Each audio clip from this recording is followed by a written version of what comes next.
ನಮಸ್ತೆ ಎಲ್ಲರಿಗೂ. ಇದೊಂದು awareness video. Prevention is better then cure ಅಂತ ಎಲ್ಲರಿಗೂ ಗೊತ್ತು. ಅಂದರೆ ಏನಾದರೂ ಒಂದು ತೊಂದರೆ, ರೋಗ ಏನಾದರೂ ಬರೋದಕ್ಕಿಂತ ಮುಂಚೆ ನಮ್ಮನ್ನು ನಾವು ಎಷ್ಟು ಪ್ರೊಟೆಕ್ಟ್ ಮಾಡ್ಕೊಂಡಿದ್ದೀವಿ ಅಂತ. ಇದಕ್ಕೋಸ್ಕರ ನಮ್ಮ ಗೌರ್ಮೆಂಟ್ ಲಾಂಚ್ ಮಾಡಿರೋ HPV ವ್ಯಾಕ್ಸಿನ್. ಈ ವ್ಯಾಕ್ಸಿನ್ ಮೇಯ್ನಾಗಿ ಪ್ರೊಟೆಕ್ಟ್ ಮಾಡೋದು ಕ್ಯಾನ್ಸರ್ ವಿರುದ್ಧ. ಹಿಂದಿನ ದಿನಗಳಲ್ಲಿ ಕ್ಯಾನ್ಸರ್ ಅನ್ನೋದು ಎಲ್ಲೋ ಒಬ್ಬರಿಗೆ ನಾವು ಬರೋದನ್ನು ನೋಡ್ತಾ ಇದ್ವಿ. ಅದೇ ನಮಗೆ ದೊಡ್ಡ ಶಾಕ್. ಕ್ಯಾನ್ಸರ್ ಅಂದರೆ ಒಂದು ದೊಡ್ಡ ಮಹಾಮಾರಿ ಅಂತ. ಆದರೆ ಈಗ ಆಗಿಲ್ಲ. ಪ್ರತಿಯೊಂದು ಫ್ಯಾಮಿಲಿಲಾಗಿರ್ಬೋದು, ಪ್ರತಿಯೊಂದು ನಮ್ಮ ಸರ್ಕಲ್ಲಾಗಿರ್ಬೋದು, ನಾವು ಕ್ಯಾನ್ಸರ್ ಅನ್ನೋ ಒಂದು ಕಾಯಿಲೆ ಅವ್ರಿಗೆ ಬಂತು ಇವ್ರಿಗೆ ಬಂದು ಅಂತ ತುಂಬಾ ಬೇಗ ಕೇಳ್ತಾ ಇದ್ದೀವಿ. ನಮ್ಮ ಮೈಂಡ್ ಕೂಡ ಅಕ್ಸೆಪ್ಟ್ ಮಾಡೋಕ್ಕೆ ರೆಡಿ ಆಗಿಬಿಟ್ಟಿದೆ, ಕ್ಯಾನ್ಸರ್ ಕಾಮನ್ ಅನ್ನೋದು. ಬಟ್ ಅದಂತ ನೆಗ್ಲೆಕ್ಟ್ ಮಾಡೋಕ್ಕಾಗಿಲ್ಲ. ಇದಕ್ಕೋಸ್ಕರನೇ HPV ಅನ್ನೋ ವ್ಯಾಕ್ಸಿನ್ನ ಲಾಂಚ್ ಮಾಡಿದ್ದಾರೆ. ಭಾಳಷ್ಟು ದಿನಗಳಾಯಿತು ಇದು ಲಾಂಚ್ ಮಾಡಿ.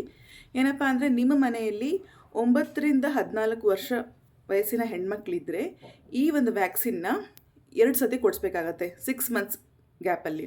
ಅದೇ ನಿಮ್ಮ ಮಗಳಿಗೆ 14 ವರ್ಷ ವಯಸ್ಸು ದಾಟಿತು ಅಂದರೆ ಈ ವ್ಯಾಕ್ಸಿನನ್ನು 3 ಡೋಸ್ ಕೊಡಿಸ್ಬೇಕು 6 ತಿಂಗಳ ಗ್ಯಾಪಲ್ಲಿ.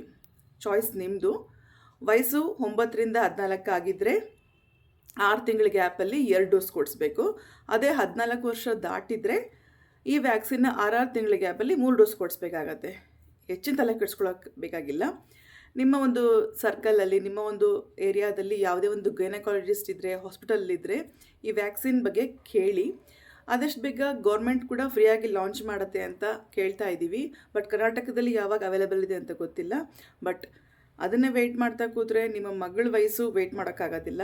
ಸೊ ಹಾಗಾಗಿ ಎಷ್ಟು ಬೇಗ ನೀವು ಇದಕ್ಕೆ ಆ್ಯಕ್ಷನ್ ತೊಗೊತೀರ ಅದು ಇಂಪಾರ್ಟೆಂಟ್. ಸೊ ದಯವಿಟ್ಟು ಇಷ್ಟು ಕಷ್ಟಪಟ್ಟು ಖರ್ಚು ಮಾಡಿ ಎಜುಕೇಷನ್ ಕೊಡಿಸು ಲೈಫ್ ಕೊಡಿಸ್ತಾ ಇರೋ ನಮಗೆ ಯಾವುದೋ ಒಂದು ಮಹಾಮಾರಿ ನಾಳೆ ತೊಂದರೆ ಮಾಡೋದು ಬೇಡ. ಹಾಗಾಗಿ ಎಷ್ಟು ಸಾಧ್ಯನೋ ಅಷ್ಟು ಬೇಗ ಕೊಡಿಸಿ.